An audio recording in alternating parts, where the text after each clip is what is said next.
Welcome back to another episode of On a Mission. I'm your host, Dr. Wendy Norfleet with Norfleet Integrated Solutions, and it's my pleasure to have with me today Leigha Tipley with Mott MacDonald. Welcome, Leigha. Hi, thank you, Wendy. I appreciate that. So, Leigha, let's start first with what is Mott MacDonald? Absolutely, yes. So we are a global engineering consulting firm. We have about 20,000 employees, really based more within the UK. However, we are in North America, South America region, about 2,000 or so employees, and we're trying to double our size here in the next 5 years. So again, focusing on those civil engineerings a lot within transportation, highway, as well as, being focused on sustainability. We are 100% carbon neutral across the globe, and it's very, very important to us. That is important. I think that's important for us too as consumers. So yes, so that's great. So I know you work for a great company. They're very, all about sustainability, but you also have a lot of local passions. So can you share some of those? Absolutely, yeah. So my day job, I guess you'd say, is definitely, working full time. I'm a workforce planner with Mott, so working within that and also the talent acquisition space. Okay. But my passion truly is not only my family, but also my community. I really have always been a full-time volunteer, I guess you'd say. I am very passionate about, growing a community in a lot of ways. And for my impact has really been within the mental health space, awareness and advocacy, as well as the Junior League of Jacksonville. Congratulations. Yes. So let's talk a little bit about the mental health, because I think that's so important. And, I always say that out of bad comes good, because if nothing else out of the pandemic, it made people more aware of mental health and its importance. Absolutely. And so I think that sometimes people forget that, and we have a tendency to say, oh, get over it, or it'll be okay.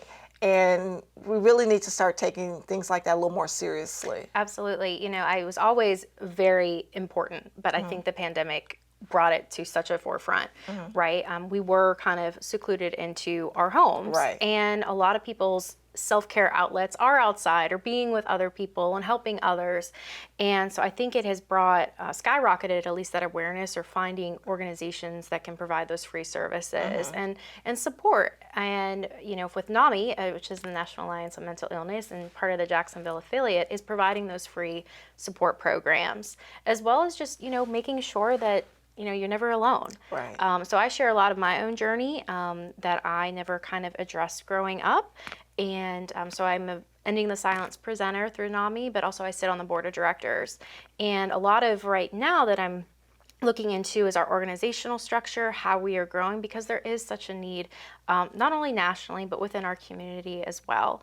And I really just feel the importance of why I share my journey is, again, when you are in that dark cloud, you feel that you're alone. You feel that you're the only one. And I want to make sure to ensure that you aren't, that we're all in this together. And just because you can't see it doesn't mean that it doesn't exist. I always try to share, if I break my arm, which I did in sports quite often,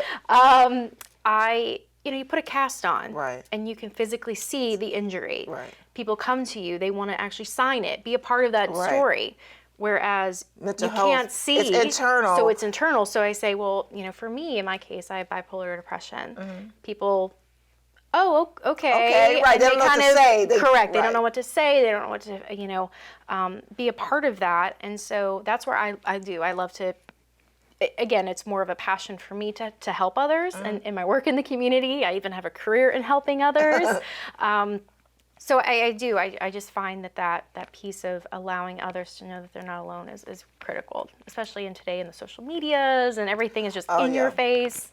You just kind of have that facade I know, it's you. almost like, and being the parent of a teenager, it's almost like they have all these external people telling them what they should be doing or what their body should look like. And I'm a big firm believer, I control my daughter's phone. And so there's a lot of things she can't view through her phone. Oh, absolutely. I mean, middle school for me growing up, had the start of IM and everything. And even then, that was just so much pressure. So I can't even imagine today what it's like. And I want to make sure I instill that within my children, especially, so I have a 2 sons and a girl, and I want to make sure for her that she has that self-awareness, that she is, beautiful inside and out, and that my sons believe that as well, and that it's okay to talk about anything, and again, that they don't have to compare. Comparison is such a brutal attack on It yourself, is. It is. So I even with I do a lot of executive leadership coaching, and I tell people, and everybody likes we all know somebody that's doing great, but then stop comparing yourself. You can use it as a benchmark, but don't say that I need to be like this, because we're all unique and we all have value, but it may be different.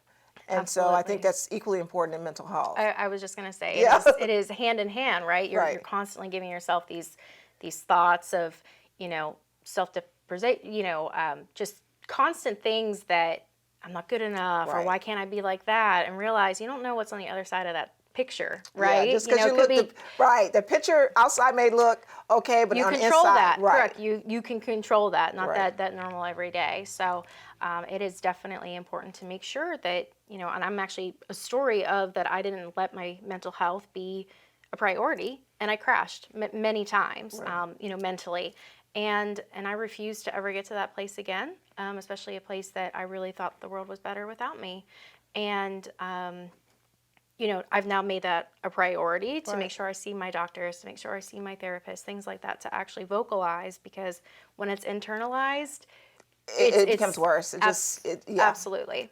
I have quite a few friends that we kind of all make sure we love on and make sure that we don't.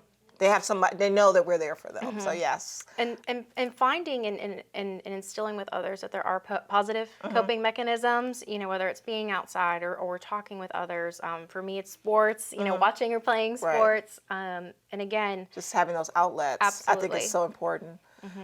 I really want to thank you for sharing your story, for being so passionate about helping others, and just understanding and that the need is so great, and doing something about it. And that's what it is. We can't do everything, but everybody can do something. And I think as long as we keep that mentality, then we're okay. Absolutely. Leigha, thank you so much for joining us today. No, I appreciate your time, Wendy. Thank you again for joining us. And I want a special thanks to Leigha Tipley with Mott MacDonald.